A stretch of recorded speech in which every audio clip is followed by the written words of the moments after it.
Ahí estamos. Bueno, arranquemos entonces. Cualquier duda está bueno que lo hagan por medio del chat. Yo voy a dejar ahí la ventanita abierta como para poder ir viéndolos, y si alguien tiene alguna consulta, bienvenida. Lo que vamos a charlar hoy un poco es de nivometeorología y avalanchas. Es bastante teórica la clase de hoy.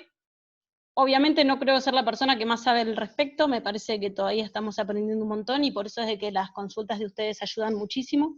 Es un tema que me gusta y me apasiona, pero bueno, si ven que me enrosco por ahí demasiado, avísenme de que me baje un poco el cuelgue. Bueno, a ver. La primera diapositiva que puse es esta, porque me parece que está bueno, si vamos a hablar de invierno y vamos a hablar de meteorología y de clima, está bueno entender las estaciones del año, ¿no? Lo que es el verano, el invierno que es lo que principalmente nos compete a nosotros ahora en este caso, no todavía por suerte. Pero bueno, por ahí a veces si nos preguntan un poco la diferencia entre el verano y el invierno, a veces medio como que nos tildamos o no sabemos bien qué responder, y está bueno entenderlo, de que principalmente, además de que vivimos en diferentes hemisferios, saber que la Tierra produce el movimiento de traslación alrededor de un eje que tiene una forma elíptica, no es circular, y que también un poco por eso es que, por eso y también por el eje de giro del planeta, que si no me equivoco son algo de 26 grados, una cosa así, del ecuador respecto al eje del Sol. ¿Ustedes ven mi cursor ahí, si yo lo muevo? Claro, ¿cómo lo voy a saber? Sí. Ah, bien, hay alguien con audio, vamos todavía. Entonces, el ecuador con respecto al eje del Sol son aproximadamente eso, 26 grados. El único momento en el que están más o menos a la misma altura es cuando se produce el solsticio, que bueno, no viene al caso ahora, pero principalmente por eso y por la rotación de la Tierra alrededor del Sol es que tenemos nosotros en un momento nuestro verano y nuestro invierno. Bueno, y vamos a hablar de nivometeorología. ¿Qué es la nivometeorología? La nivometeorología es principalmente una actividad de diagnóstico. Algunos dicen que es una ciencia, hay como un montón de otras versiones por ahí, pero yo creo que está bueno entenderlo como una actividad de diagnóstico que nos sirve a nosotros para tener una predicción del manto, y no solamente del manto, porque no vamos a estudiar solamente el manto, sino que también tenemos que hacer muchas observaciones de lo que es las variables meteorológicas que inciden o que trabajaron y que van a trabajar sobre ese manto. Eso es lo que a nosotros nos va a llevar a tener como una visión bien completa de lo que vamos, después del terreno en que vamos a transitar. Para hablar de nivometeorología tenemos que hablar de la diferencia entre el clima y el tiempo. Seguramente ustedes esto ya lo saben y van a tener una clase de meteorología mucho más pro que esta, pero bueno, está bueno el concepto por lo menos para repasarlo. Obviamente el clima son las condiciones casi fijas, ¿no?, de un lugar o de un sector, de la atmósfera, digamos, del lugar. Digo casi porque vieron de que, además de que se sabe que está cambiando bastante, es todo un proceso de estudio, o sea, se evalúan las condiciones de un lugar durante más o menos entre 10 y 20 años, y a partir de ahí se sacan más o menos unos promedios, y en base a eso se dice, bueno, el clima de la Patagonia es templado frío, más templado al norte que al sur, etcétera, etcétera, ¿no? El clima en la Patagonia oriental es semiárido y así. Y el tiempo es lo que nosotros vamos a mirar en Winguru, nos dice cómo está la atmósfera en ese momento, en un momento determinado, para un lugar determinado. Seguramente esto ya lo saben, pero vale la pena el repaso. Y para sacar ese clima, ese estudio que les decía que hacen, que tardan entre 10 años y 20 años para sacar más o menos unos parámetros, hay diferentes elementos que estudian. Uno es la temperatura, que acuérdense del dibujito anterior que vimos, del eje de la Tierra. Los rayos del Sol no penetran igual en el planeta, ¿no? Obviamente hay lugares que son de temperaturas más altas, que es, por ejemplo, la Patagonia. Entonces, en base a las temperaturas constantes de la zona, es que se sacan los promedios.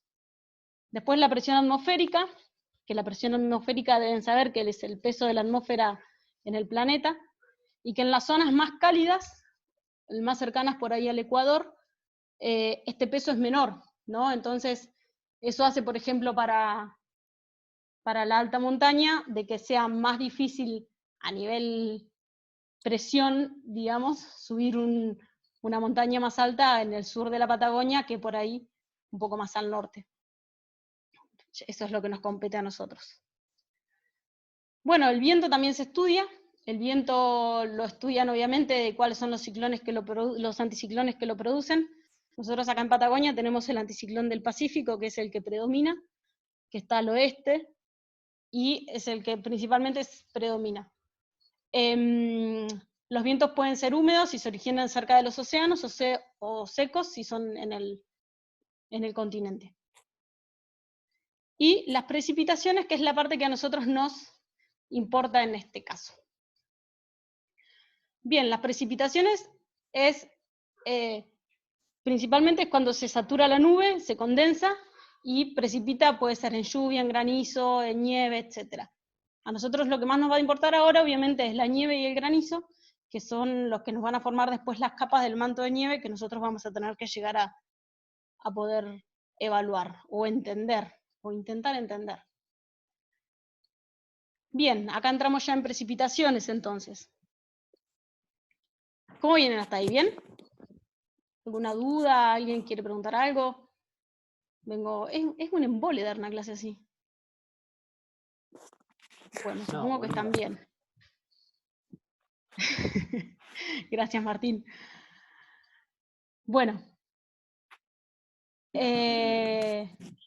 Las precipitaciones, entonces, es cualquier forma de hidrometeoro que cae de la atmósfera y que llega a la superficie terrestre, entonces, re entretenido. Incluyen la llovizna, la lluvia, la nieve, el aguanieve, el granizo, etc.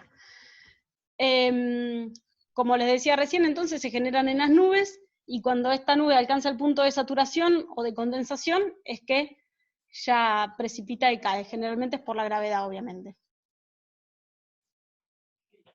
Y acá puse esta foto porque me parece que está bueno. Es un poco lo que nos pasa a nosotros. Cierren los micrófonos porque se escuchan sonidos, dice Guada. Hola, Machi.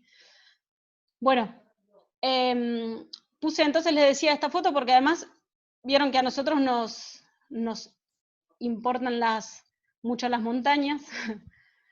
Entonces, en esta zona, fíjense lo que pasa. Nosotros tendríamos, no sé si ven mi cursor que se mueve, pero de este lado tenemos entonces el anticiclón del Pacífico, como les contaba hoy.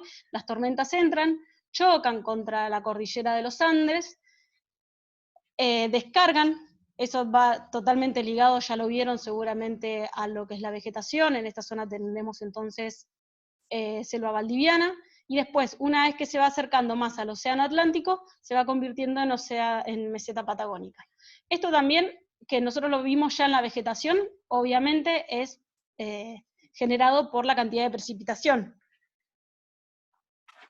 Entonces, en esta zona de descarga, a más altura, lo más probable es que generalmente me precipite nieve, y en las zonas más bajas me va a precipitar más cantidad de agua. Esto, bueno, después también así es como se genera el viento sonda, pero no me corresponde, supongo que lo van a ver en meteorología. Bien, entonces hablando de precipitaciones, la precipitación que más vamos a ver es la lluvia, que también se produce por la saturación del agua, en la condensación de la nube. El vapor se condensa y cae agua, etcétera, etcétera. Y el granizo sí, lo vamos a charlar un poquitito más, porque es muy importante para nosotros cuando hacemos el estudio del manto encontrar granizo, y está bueno también entender por qué se forma, porque es una pregunta que nos suelen hacer bastante, cómo y por qué se forma el granizo. Bien, el granizo obviamente también necesita un núcleo de condensación, no sé si habíamos charlado de eso, creo que no les dije. El núcleo de condensación, o el germen de nieve también se dice, son pequeños partículas que se encuentran flotando en la nube, y cuando la nube está saturada, se pega a uno de estos núcleos, y ahí es que después por el mismo peso empiezan a caer. El granizo generalmente se da en nubes que tienen un desarrollo más vertical. Voy a buscar, acá tengo una foto, que tienen un desarrollo vertical. Entonces, ¿qué pasa? Vieron de que las nubes que tienen mucho desarrollo vertical, tienen muchas nubes igual, tienen ya sus propias turbulencias. ¿Qué pasa? Imagínense de que esa partícula de agua se pega a un núcleo de condensación y desde ahí empieza a bajar por el mismo peso de la gravedad, y cuando llega a esta zona que es un poco más caliente, el aire caliente tiende a subir, entonces lo vuelve a subir hacia arriba. ¿Qué pasa? Baja mucho la temperatura, entonces ese agua que estaba pegadito al núcleo de condensación se congela, por el mismo peso vuelve a bajar, cuando llega a una zona de mayor temperatura se le vuelve a pegar agua, vuelve a subir, y así es como se va formando el granizo. Y ahora como vuelvo para atrás, ahí va. Y así es como se forma entonces el granizo, dependiendo mucho del tamaño de la nube y de la cantidad de la velocidad del viento dentro de la nube, es el tamaño del grano que se va a hacer. Nosotros acá en Patagonia estamos acostumbrados a tener dentro de todo granizo pequeño, pero bueno, en el norte es bastante común. Bueno, acá la describí un poco, que son bolas o grumos irregulares de hielo. Creo que casi todos han visto granizo en algún momento. Como hice, yo cerré el chat, ahí está.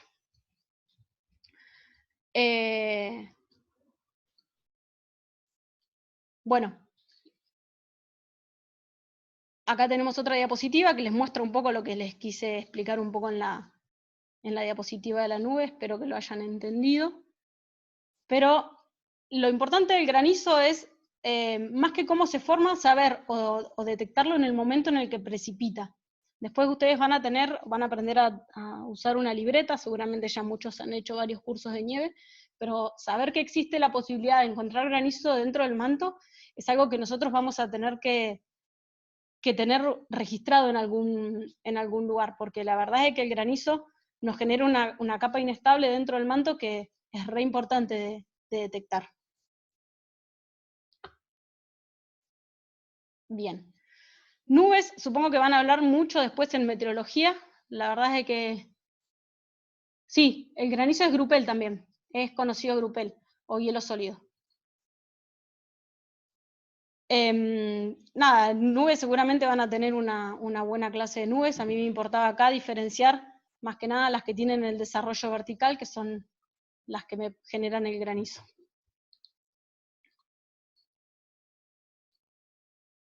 Bien, y vamos a lo que nos concierne a nosotros ahora entonces.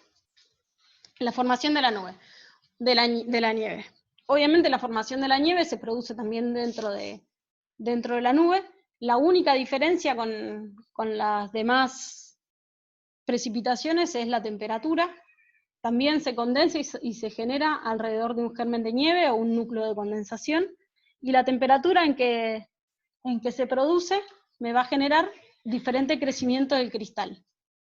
Me va a generar entre -6 y -9, como dice, este crecimiento en columna, entre -10 y -12 el crecimiento en plaqueta, y entre -3 y -18 en estrellita o dendritas. Pero igual que hay un video, a ver si se los puedo poner.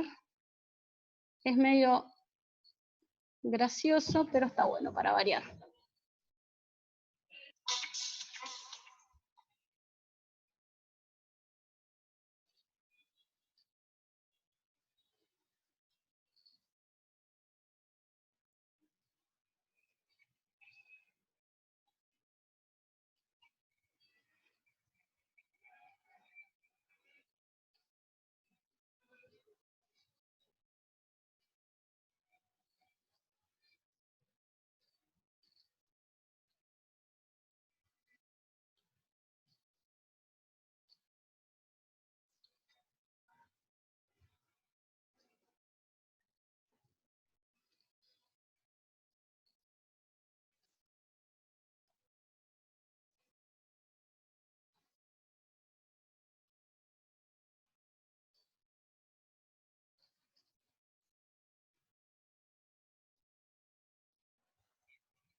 ¿No lo escuchan ahí?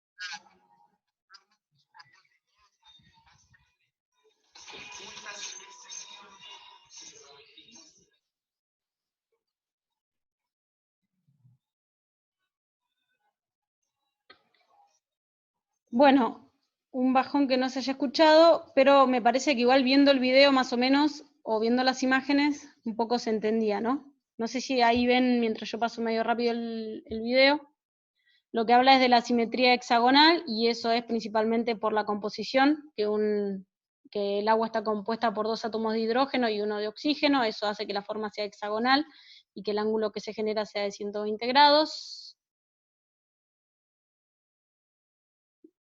Bien, después lo mando también.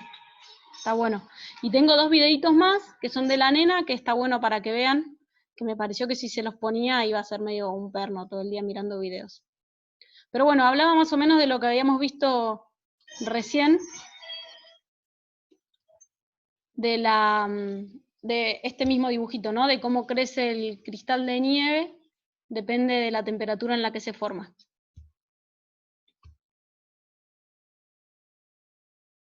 Sí, después mando al grupo, mando ese y mando 2 más de la nena que tengo también para ustedes. Bien, entonces, en nieve vimos cómo se produce, cómo se forma la nieve. Acá tenemos algunas imágenes por ahí de algunos cristales que está bueno por ahí ver o repasar cuáles les parece que es cada uno. Lástima que no lo podemos hacer muy oralmente. Pero bueno, tenemos columnas, otro tipo de columna, tenemos dendritas, tenemos plaqueta, tenemos otra plaqueta, y este no lo veo bien. Y esta tenemos otra plaqueta, acá.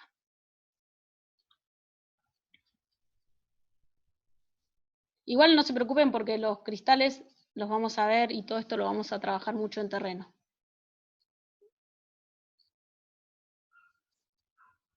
El B. Este es plaqueta. Es plaqueta, casi que quiere llegar a tener algunas dendritas, ¿viste? Pero sigue siendo una plaqueta.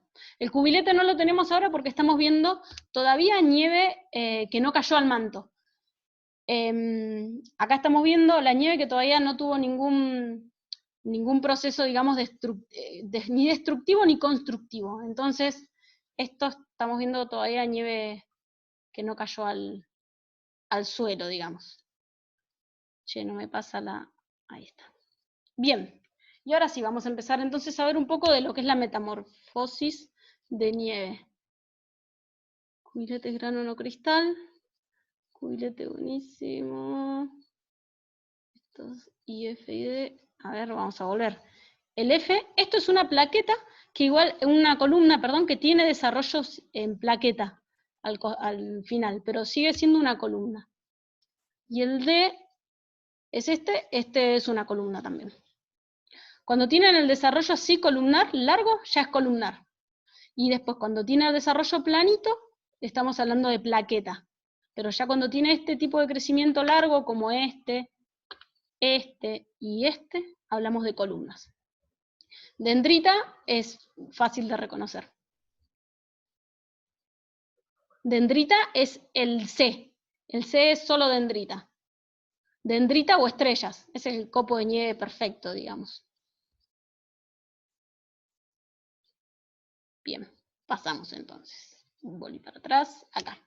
Bien, vamos a ver un poco entonces la nieve, y acá viene un poco a lo que me preguntaban recién, del cubilete.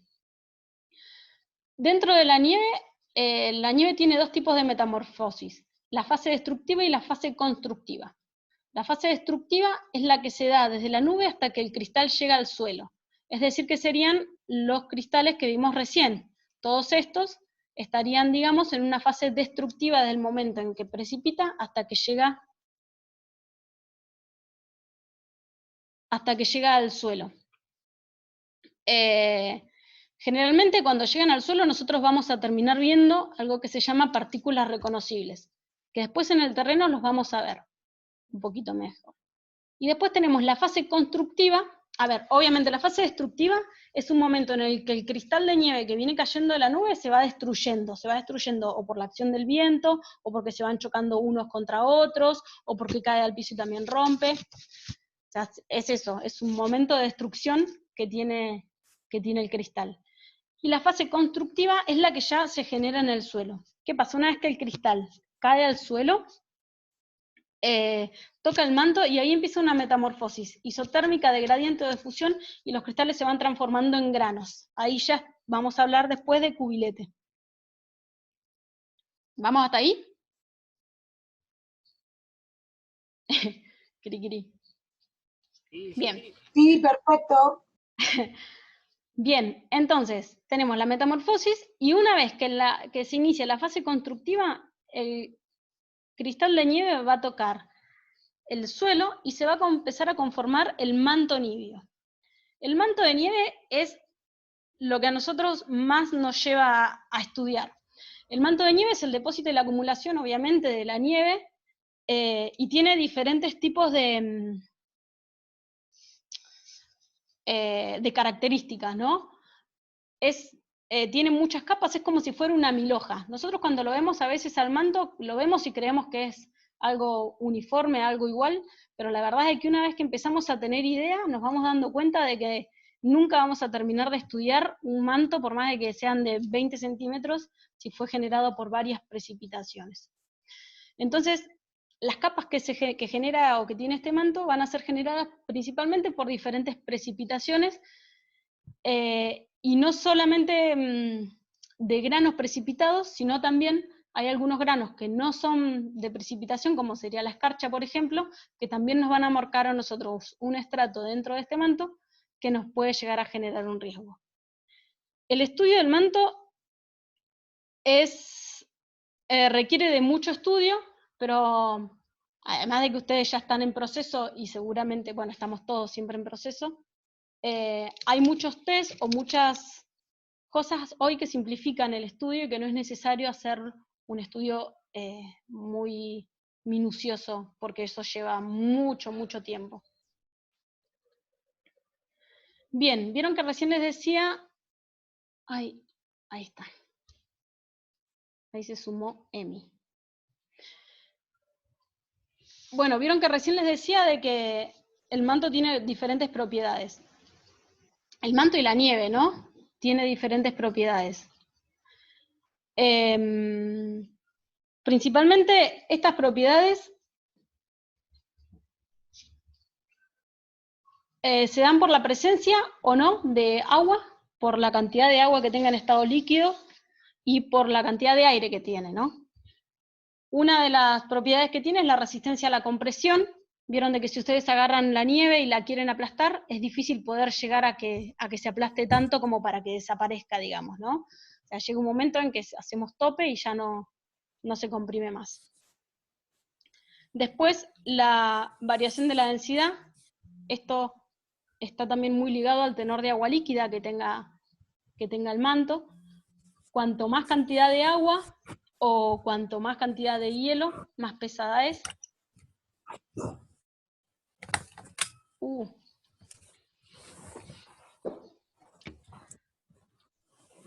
Bien, cuanto más cantidad de... ¿Vieron ustedes ese cartelito que se me apareció a mí o se me apareció solo a mí? Parece que se me apareció solo a mí. Lo vimos, lo vimos. No, lo vimos, lo vimos. Ah, bien, dice que tenemos más tiempo. Buenísimo. Parece que no se nos va a terminar a los 40, así que le vamos a dar hasta metamorfosis. Bien, entonces, estábamos hablando de esto, de la variación de la densidad, entonces, de que la nieve puede ser más pesada o menos pesada, de acuerdo también a la cantidad de aire que tiene. Si nosotros la pelmazamos y la comprimimos, obviamente va a ser más pesada, como puede llegar a ser el hielo, que pesa casi 1 tonelada por metro cúbico. La viscosidad y la plasticidad, vieron de que la nieve se deforma y puede copiar terrenos, techos, piedras, etc. Y también siempre va a tender a fluir hacia abajo. En pendientes siempre va a buscar obviamente su propio equilibrio, de manera de que no caiga sola, pero bueno, esta viscosidad hace de que siempre tienda a ir hacia abajo. El rozamiento es lo que el rozamiento tiene un rozamiento entre ella y también un rozamiento con el suelo. Eso hace de que la nieve se mantenga en perfecto equilibrio cuando está en laderas y demás, salvo que nosotros o algo rompa ese equilibrio. Y la cohesión, que acá es donde nos vamos a detener nosotros un rato, la cohesión es la unión que hay entre los mismos cristales de nieve. Nosotros vieron que depende de los cristales que hay de nieve, tiene más o menos cohesión. A ver si puedo pasar.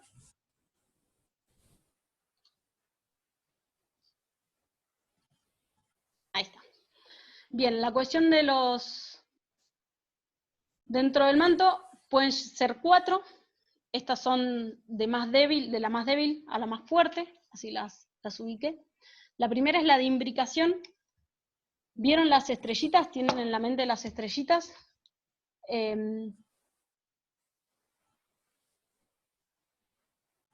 ¿Pagaste ilimitado? No, no pagué ilimitado.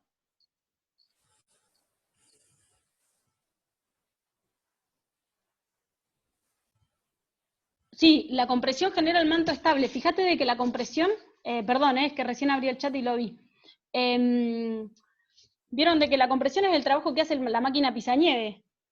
Al quitarle el aire, lo que hacemos es que en realidad la nieve pueda cohesionar mucho más rápido, entonces lo que hacemos es eso, es acelerar el proceso de cohesión de la nieve cuando la pisamos o cuando la comprimimos. No me fijé que decía eso la diapo, pero sí, si lo decía está bien.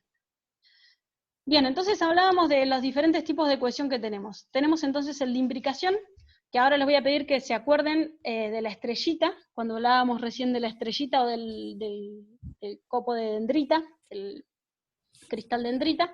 Imagínense que esas dendritas se pegan una contra otra y que generan como una cohesión que es muy, muy débil.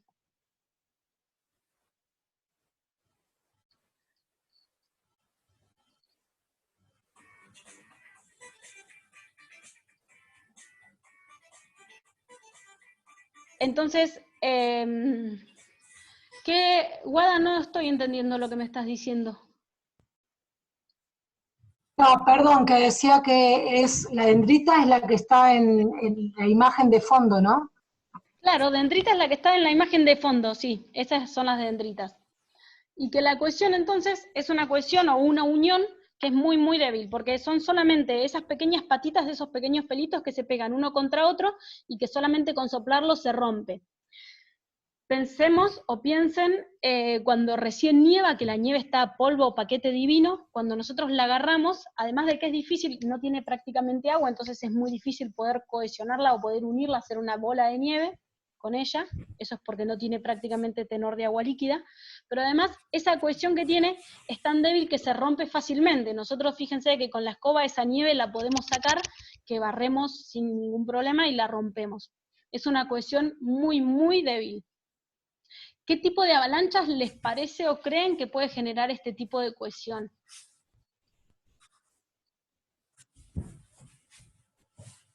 ¿Spray? Sí, la de polvo, exacto. Este tipo de cohesión es la que me genera esas avalanchas de polvo. Después tenemos bueno, y obviamente esta cohesión se da en la nieve cuando es recién caída. Después tenemos la desinterización. La desinterización ya se da más en el grano fino.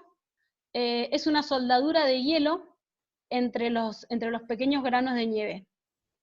Es una soldadura que generalmente es bastante más fuerte que la imbricación, pero de todas maneras, ante un impacto grande o ante el peso o una pérdida del equilibrio del manto, es fácil de romper, porque son pequeños puentes de hielo entre un granito redondo y otro. No es redondo el grano, sino que es fino, pero para que ustedes se lo puedan imaginar, son pequeños puentes de hielo que unen dos granitos de nieve. Este tipo de cohesión, entonces, como les decía, no es la más firme de todas, pero tampoco tiene la debilidad de la de imbricación. Bien, esta me da la avalancha de placa. No sé si acá el que dijo placa se refería a esta, pero vamos a hacer de cuenta que sí, y está perfecto y está correcto. Esta es una cohesión entonces que decíamos que se da en grano fino.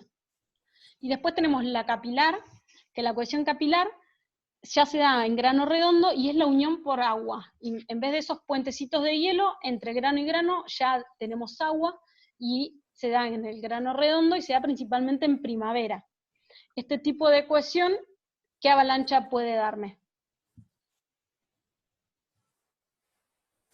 Fusión, vamos todavía, ni sé si estás a tope, ¿eh?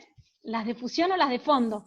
Fusión o nieve húmeda son esas avalanchas, vieron que se generan, que van más lento, tienen muchísima cantidad de agua, son principalmente en primavera, y de fondo también es un tipo de avalancha de fusión, pero cuando la llamamos de fondo, a mi criterio, o por lo que yo he estudiado, son a las que barren prácticamente con todo, ¿viste? Son las avalanchas de fondo, barren hasta el piso, llegan prácticamente.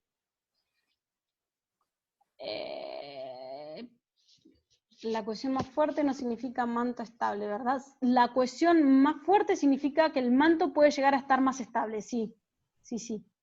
La de carros son las que me generan las ruedas de carros, esa es una cohesión capilar también.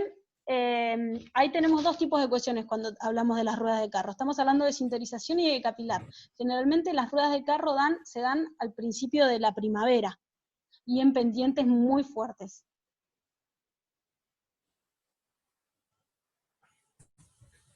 Bien. Y después hablamos de la de recongelamiento. Las ruedas de carro son ¿cómo te explico qué es una rueda de carro? La nieve cae y va rodando, rodando, rodando y se genera eso, es tal cual una espiral, parece una paleta de chupetín más que una rueda, pero bueno, es eso. Paren un poco con la... No es una bola de nieve, porque no es una pelota de nieve, es una rueda. Bien, ahí Lucía te manda fotos y ya terminamos eso, y paren que voy un poco más arriba, que teníamos más preguntas. ¿Recongelamiento qué produce? ¿Columnas? No, la columna o el cristal de columna se genera en la nube, y se genera en la nube con una temperatura única, que es entre -6 y -9.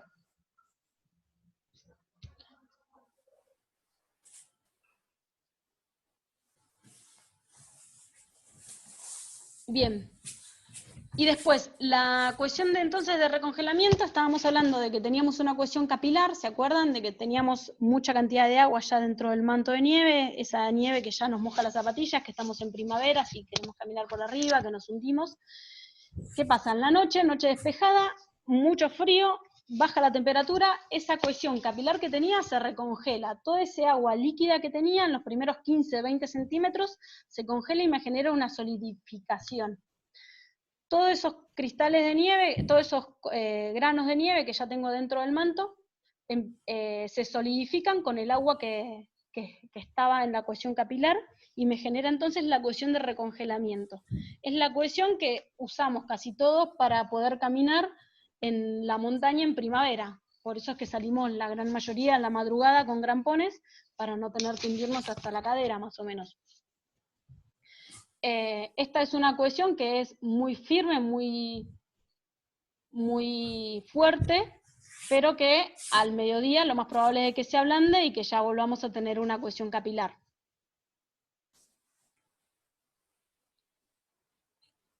Bien, ¿vamos hasta ahí entonces? Lo importante del tipo de cohesión es saber a qué grado, a qué tipo de grano de nieve va y qué avalancha es la que después nos puede llegar a generar. Una cohesión de recongelamiento me puede dar una avalancha de placa también, porque el corte generalmente es lineal cuando se rompe, pero generalmente se producen las avalanchas ya después de manera capilar, cuando el recongelamiento se afloja, porque es tanta la cantidad de agua que tiene que las avalanchas son mucho más frecuentes después de un recongelamiento, o sea, de que afloja un recongelamiento.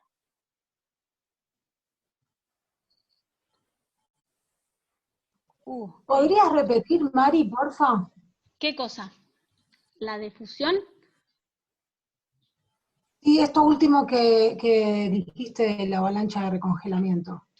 Que las avalanchas en realidad una cohesión de recongelamiento me puede llegar a generar, podría llegarme a generar una avalancha de placa por el tipo de corte que tendría la avalancha, pero en general no se dan muchas avalanchas de placa por recongelamiento, sino que se dan más avalanchas de fusión por la cohesión capilar que aparece después de que se derrite el recongelamiento, ¿se entendió? Por ahí me enrosco un poco. Pero el recongelamiento, una vez que sale el sol y que arranca el día, se vuelve a transformar en una cohesión capilar con muchísima cantidad de agua. Esa cantidad de agua que hace produce mucha cantidad de peso al manto que hace que pierda la estabilidad que tenía. Las avalanchas se generan en realidad por un aumento, o se termina la resistencia o aumenta la tracción. Y el peso que yo le pongo a un manto lo que hace es que me aumente la tracción. Entonces, por eso es que caen las avalanchas, más que nada por el peso del agua una vez que se derrite la solidificación del agua. Bien, y después la nieve se ve muy afectada por la temperatura también, entonces está bueno ver cuáles son los factores que intervienen o que afectan a esta temperatura o que hacen que aumente o que disminuya. Una es la radiación solar, obviamente que el sol emite calor, ese calor la nieve lo siente y lo absorbe también. La radiación infrarroja, vieron que todo lo que hay en el planeta prácticamente emite un calor. Ese calor la nieve también lo puede absorber, se nota muchísimo en las zonas de piedras, vieron donde se arman esas rimallas grandes al lado de las piedras, todo ese siempre es el calor que generan esta radiación infrarroja reflejada. La temperatura del aire, obviamente, influye en las capas superficiales. El viento hace que se acelere entonces la transferencia del calor entre el aire y la nieve. La humedad del aire, la humedad y la lluvia es lo que más calienta la nieve, el manto y los glaciares. ¿Vieron? La lluvia, porque tiene la capacidad de penetrar, entonces hace que se empape prácticamente todo el manto. Y la humedad, si bien no penetra tanto como la lluvia, muchas veces este vapor o la niebla que libera hace que también penetre, y es una de las cosas que más calienta el manto. Y bueno, y el flujo geotérmico, que vieron que la temperatura siempre de la nieve cuando llega al suelo es de 0 grados. Ese calor siempre en algún momento empieza a subir, principalmente en primavera es donde se ve y se nota más. Bien, y dentro del manto también vamos a encontrar, como les contaba hace un rato, cristales que no son precipitados. Uno es la escarcha de superficie, que la escarcha de superficie en realidad es la evaporación de agua del manto, y en una noche fría y despejada, donde está cayendo una helada, esa evaporación se congela formándome un cristal que es peligrosísimo y que es muy inestable porque prácticamente no tiene cohesión. Vieron que recién hablábamos de los tipos de cohesión. Bueno, en una escarcha es muy difícil que pueda cohesionar un grano contra otro, y sobre todo una escarcha de superficie con una nieve que después precipitó, porque este cristal no precipitado, esta escarcha no tiene cohesión, y el grano que precipitó puede tener una cohesión muy buena, muy fuerte, entonces me genera ahí como un bolillero de algo que nunca va a cohesionar. El granizo, que era algo que hablamos también recién, salvo que se derrita y que tenga una cohesión de recongelamiento, tampoco cohesiona. Entonces por eso es de que les decía hoy de que es tan importante tenerlos en cuenta. La escarcha y el granizo son cosas que tenemos que tener muy en cuenta al momento en el que precipitan o en que se generan, porque después además nos cuesta mucho encontrarlas adentro del manto, porque son capas muy finitas. Y otro cristal que no precipita es la escarcha opaca. La escarcha opaca es la que se genera principalmente los días de niebla, cuando hay mucha humedad en el aire, y el viento hace que se peguen mucho de un solo lado. Se ve mucho en las cumbres, en las montañas, en las piedras, en las cañas de los centros de esquí. Ahí tengo una foto, creo. Bueno, acá tengo una foto de la escarcha, supongo que ustedes la ven tan clara como yo. Fíjense de que se ve prácticamente todos los pelitos. Esto es lo que les decía, que no tiene cohesión, no es un grano que tenga cohesión con sí mismo. Y esta la saqué media malaza, la foto. Es lo que les decía, escarcha opaco, también conocida creo como alita de ángel. Generalmente se pegan del lado del que viene el viento. Bien. En el Lanín hay un montón, sí. Y en las montañas de acá también. En todos lados hay. En los carteles de los pisteros siempre está lleno. Bien. Y Ya como para terminar y para que empiecen a hacerme preguntas y consultas si quieren y si se quedaron dudas, está este cuadrito que está bueno. Esto es un cuadrito de cómo se dibuja después la nieve, al momento en que nosotros la vayamos a tener que pasar o que poner en alguna libreta o en un informe para tener nosotros. Y está bueno asociar el tipo de grano, obviamente el nombre, el tipo de cohesión que tiene. Acá donde dice trabazón, es la cohesión de la de imbricación. Lo que pasa es que esto es un papel una filmina que tengo de un curso de España y nada que ver. Entonces, bueno, tenemos el tipo de cohesión y acá tenemos si la cohesión es débil, es fuerte o es prácticamente nula. Acá aparecen otro tipo de granos que después vamos a charlar ya la próxima clase. Como por ejemplo, ahí hablábamos de cubiletes, de caras planas. Hoy un poco lo que vimos es la nieve reciente y las partículas reconocibles es casi lo mismo que los cristales que vimos caer, donde la cohesión que hablábamos siempre va a ser de trabazón, o de imbricación, o de sinterización ya en partículas reconocibles, que sinterización, acuérdense que son los pequeños puentecitos de hielo. Esta cohesión, fíjense que siempre es débil, por eso cuando se habla de que cayeron 20 centímetros de nieve recién caída, hay que tener mucho cuidado porque la posibilidad... No, cubiletes no explicamos. Cubiletes vamos a hablar la clase que viene, seguramente. Al menos esa era la idea. Hablar hoy hasta metamorfosis y ya acá arrancamos. Me perdí. Bueno, estábamos hablando de esto entonces, de que la cohesión son débiles. Trabazón es imbricación, sí. En este cuadro, no sé, lo tendría que ver de cambiar, porque trabazón es feo, no me gusta. Bueno, a ver, ¿qué más? Creería que ya de acá arrancamos con metamorfosis de manto. Así que hasta acá era la idea entonces llegar hoy, en los 40 minutos que tenía, y tardé 51, así que me excedí por 10. Pero bueno, por suerte tengo tiempo extra. Bueno, no sé si les quedó alguna duda, quieren que volvamos a ver algo, ¿entendieron? ¿Fue claro?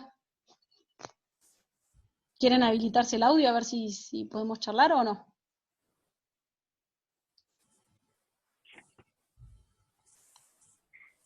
Por ahí Marisa, acá habla Lucas, ¿cómo andás? Hola, Lucas. Por ahí que estaría bueno, si nos puedes mandar algo por ahí para leer, para ver esto, repasarlo como en orden, me sale cronológico, no, no sé si me entendés, como ver de lo más fácil hacia lo más complejo, por ahí algo para leer de esto que es repaso básicamente. Yo lo he visto en varios cursos, pero ya, no sé, viste, esto tenés que repasarlo todo el tiempo, es como los primeros auxilios, si no te olvidás. Sí, Por ahí sí, algo claro. para leer y recordar esto. Bien. Sí, bueno, vos sabés que justo empecé a trabajar en reacomodar la bibliografía y me enrosqué un poco demasiado, pero sí, por lo menos generar un pequeño apunte sencillo está bueno. Sí, sí, seguro que sí. Al menos estoy trabajando en eso, Dante es testigo. Dale, gracias. Sí, la escarcha opaca me puede llegar a generar una capa muy frágil en el manto.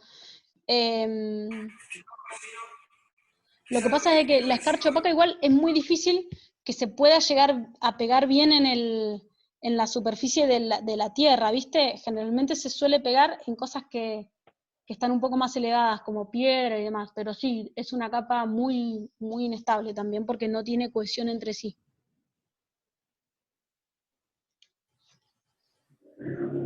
Y respecto de la escarcha opaca, digamos que es la humedad del ambiente o Sí, es un grano de nieve llevado hacia ahí que se pega y se van pegando todo. no, es la humedad del ambiente. Es la humedad, generalmente se dan los días de neblina y con viento, que la humedad del ambiente hace que se pegue y que a partir de ahí se congele y se forme el grano. Es el hongo del torre, exactamente. Es el hongo del torre. Marisa, Sí, Vos hablaste ahí igual que la escarcha opaca son las alitas de ángel, ¿verdad? Y las Sí, alitas de ángel, el piso. Sinterización.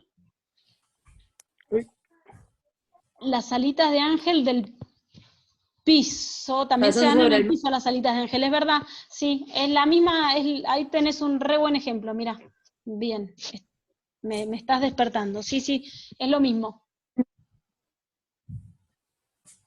Joya. O sea, es el mismo proceso, ¿viste? Claro. Lo que pasa es que por Igualmente ahí, es como que igual... ahora que lo estoy pensando, mira, justo lo que me está diciendo Dante. También las alitas de ángel en el piso se pueden producir por el viento cuando mueve los copos los granos finos y se pegan por sinterización. Permiso en la frecuencia. Dale, Acá, Dante. Dante. ¿Cómo andan? Che, sí, veía dos cositas por ahí que no sé si Ligüe le quedó claro, que el recongelamiento en general estabiliza el manto, el recongelamiento. Sí, Lo que pasa es que cuando tenemos mucha presencia de agua y eso vuelve a descongelarse, probablemente la cohesión de ese manto ya sea más empeore. inestable. Y después, la presencia de agua no siempre significa inestabilidad del manto, depende de la cantidad de agua que tenga. Claro. Por eso la famosa prueba del puño, es algo que ustedes pueden hacer, es un test que uno puede hacer sobre la nieve, sobre todo en primavera, es hacer una bola, probar de hacer una bola de nieve. Cuando la nieve es muy seca, no vamos a poder hacerla. Cuando la nieve tiene un tenor de agua líquida positivo para la cohesión, vamos a poder hacer una muy buena bola de nieve, que si se la tiramos al compañero la rompemos la cabeza. Y cuando la saturación de agua es muy alta, ya no vamos a poder otra vez hacer la bola de nieve. Van a ser como granos muy grandes, sueltos, y va a chorrear agua de esa nieve. Eso es como algo bueno para tener en cuenta respecto de la cohesión por capilaridad, ¿no? Sí, para todas las cuestiones en realidad, ¿viste? Porque también imbricación Sí. no voy a poder hacer la bola de nieve, pero bueno, es un test de hecho, el ver la cantidad de agua que tiene el manto para ver si está estable Sí. o no. Y lo otro era eso, ¿no? La sinterización, el famoso sastrubio, las alitas de ángel, son un indicador fuerte, al igual que las cornisas, de que Del hubo viento. una metamorfosis ahí por sinterización, por el viento, ¿no? Entonces es algo para tener en cuenta. Y eso, bueno, sepultado, es una capa que muy posiblemente no se vaya a cohesionar bien con futuras precipitaciones. Son como esas cosas para tener en cuenta. Bueno, yo no quería entrar tan así porque vamos a marear por ahí, Dante, pobre. Gracias, Marisa.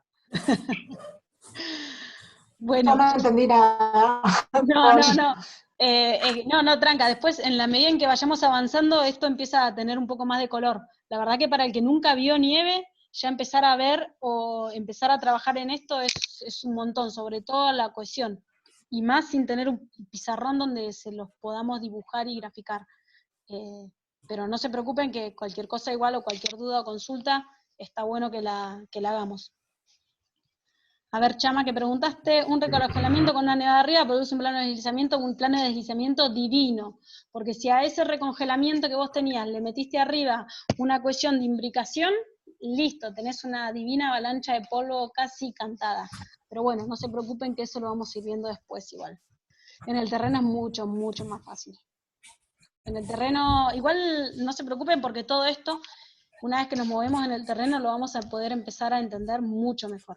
Por suerte, la mayoría de ustedes ya tiene y entiende bastante de nieve como para poder hablar de estos ejemplos, ¿no? De decirles lo que les decía Dante, saben lo que es una alita de ángel, saben lo que es una cornisa, así que está bueno.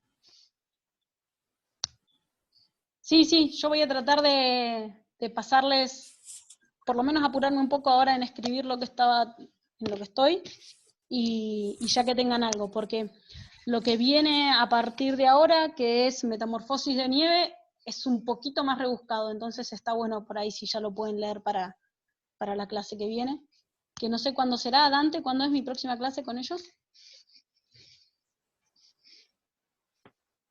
Dante se fue del grupo.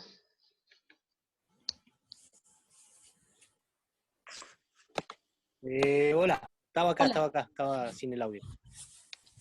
Estaba por acá. No sé, tú dirás, el viernes que viene había pensado yo, pero si hay posibilidad de antes, pues será antes. Bueno, dale, yo estoy. Me gustaría igual si podemos darles algo para leer antes mejor, así que voy a tratar de apurarme en eso. La nieve seca es la coexistencia del cristal. Pará, esta está complicada. La nieve seca es la coexistencia del cristal y vapor de agua. La nieve seca es la nieve recién caída, la que no tiene tenor de agua líquido. En realidad no siempre es la recién caída, pero es la que no tiene tenor de agua líquida. Tiene más cantidad de aire, sí, pero la característica de la nieve seca es simplemente esa, que no tiene agua líquida. Y vapor de agua, no creería. La escarcha tiene que ver con la orientación en la que crecen los granos de la pez. Es así. Mira, en realidad la escarcha tiene que ver también con la orientación, pero principalmente porque no tiene cohesión. Porque obviamente después hay un montón de cosas que las vamos a poder o las vamos a aprender a ver en el terreno, pero siempre una cara este, para nosotros que el viento predomina del oeste, va a ser más peligrosa. Entonces, hay lugares donde obviamente va a ser más peligroso de meternos, o orientaciones que van a ser más peligrosos de meternos. Ahí está. Pero tiene más que ver la escarcha con el tipo de cohesión que tiene. O sea, el riesgo de la escarcha es donde sepas que hay escarcha, la vas a tratar de evitar, porque es un plano de deslizamiento muy inestable.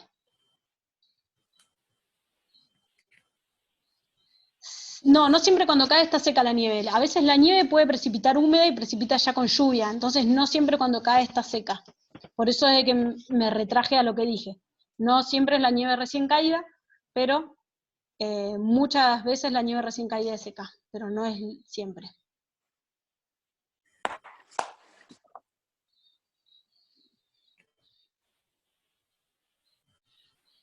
Bien, ¿quedó alguna duda? Ahí estuve revisando todo el chat.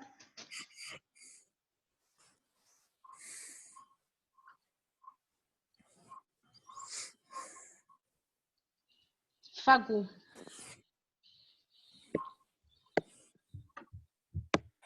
Pero te respondí, Facu, ¿o no? Marisa, Sí.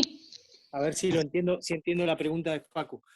Facu, en general la escarcha de superficie abarca todo un área, porque tiene que ver con un traspaso de humedad del manto hacia el exterior, o sea, esa radiación hace que evapore dentro del manto de nieve, eso se exterioriza y como en la superficie, ya saben que la nieve es un gran aislante, ¿no? Entonces en la superficie puede estar más frío, ese vapor que sale genera una escarcha en la parte superior de nieve. Entonces no tiene que ver con la orientación, tiene que ver con noches muy frías y ese vapor de agua que está saliendo del manto de nieve. Se puede formar en un área muy grande, en todas las montañas, y el tema es que eso cuando se cae es muy fácil que se caiga, se cae por viento y se acumula en algunos lugares, y ahí sí puede ser una problemática local, cuando se acumula en alguna depresión, por ejemplo. Pero en general está presente en todo un área la escarcha de superficie y tiene que ver con eso, una cuestión del tiempo y climático, ¿no? Hola, Hola. no sé si me escuchan bien, porque está medio roto mi micrófono. Yo Sí. lo que preguntaba, o lo que entendía yo, es que la escarcha, como es un fenómeno así, como que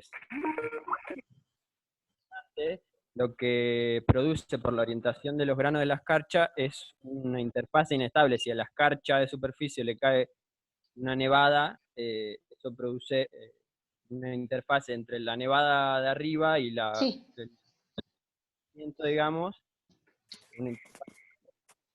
Sí, eso es lo que te había contestado, que sí, que la escarcha al no tener cohesión me genera eso, una capa inestable entre lo que tiene abajo y lo que tiene arriba. Claro. Bueno, sí, yo era esa la pregunta, hermano. Bien.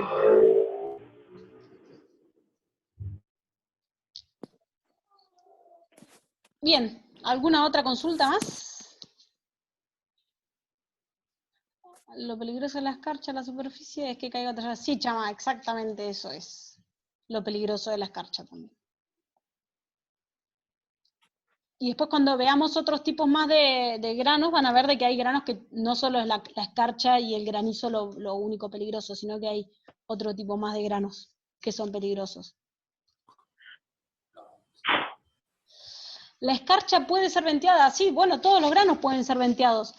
Lo que genera el viento también es el que rompe mucho los granos, entonces por ahí lo que me va a llegar es que una escarcha no va a ser del diámetro del que se generó. El problema de la escarcha no es cuando es una escarcha de nada, 1 milímetro o 2. El problema de la escarcha es de que a veces tiene hasta 5 centímetros, suele ser bastante grande. Entonces, si la escarcha es venteada, generalmente también es un poco más desparramado y es muy difícil por ahí de ver. Pero cuando la escarcha se generó en ese mismo suelo, a veces la encontrás y es eso, son capas de 5 centímetros de escarcha. Por ahí acá no sé si lo he visto tan marcado en el manto, pero en Mendoza, para la gente que se va a mover también por allá, en Mendoza se encuentran, placas enteras de escarcha. O sea, dentro del manto encontrás 5 centímetros de una escarcha, que es un plano de deslizamiento tremendo.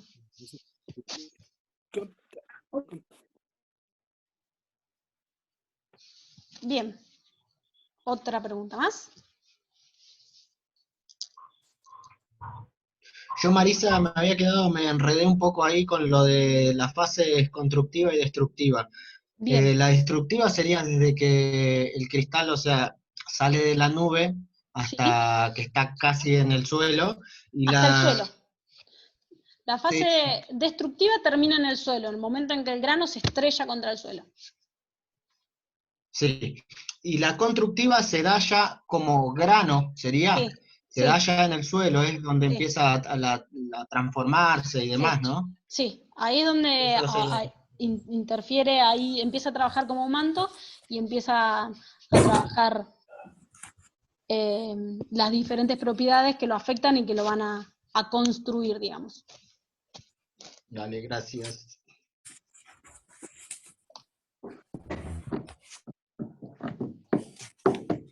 Bueno, supongo que estamos, ¿no? ¿Alguna duda, consulta, pregunta? Buenísimo. Bueno, entonces, en teoría nos volveríamos a ver el viernes que viene, si no me equivoco. Cualquier cosa, pregúntenme, no sé si tienen mi teléfono, pero cualquier cosa me preguntan y por ahí está bueno para retomar con algunas dudas para la clase que viene. Está bueno eso como modalidad. Si vamos a seguir así por computadora, por lo menos que no queden dudas.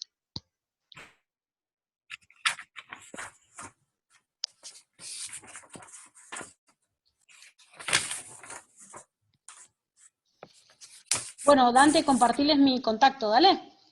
Por WhatsApp.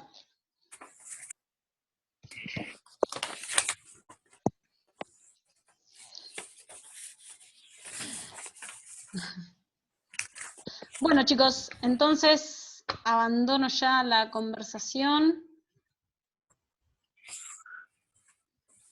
Chao, Mari, hasta la semana Chao, que viene. nos vemos, Besos. un beso para todos.